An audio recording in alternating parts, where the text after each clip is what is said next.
Hi, I'm Jordan Jones, the Insurance Guru, and we're going to talk about how to use your whole life insurance policy to pay your bills. Now, if you've had your policy for a few years, you've typically grown some cash value inside that policy.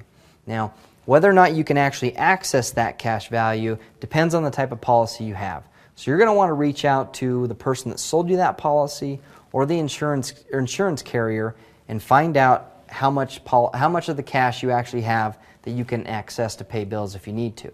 Now, let's say you've made it through that process and you're able to access the cash. You've taken the cash out and paid your bills. Now, most of the time, the insurance company is going to issue you that cash on a loan basis. Now, a lot of people ask, do I have to pay back that loan? And the answer is yes and no. If you do pay it back, then you will have fulfilled that loan, paid the money back, and your policy picks up right where it left off. If you don't pay it back, what will happen is the amount that you borrowed will be subtracted from the death benefit when you die. So if you own a $500,000 policy, you borrowed $50,000, the insurance company is going to keep that $50,000 plus any interest that was accrued over the loan period that from when you took it out.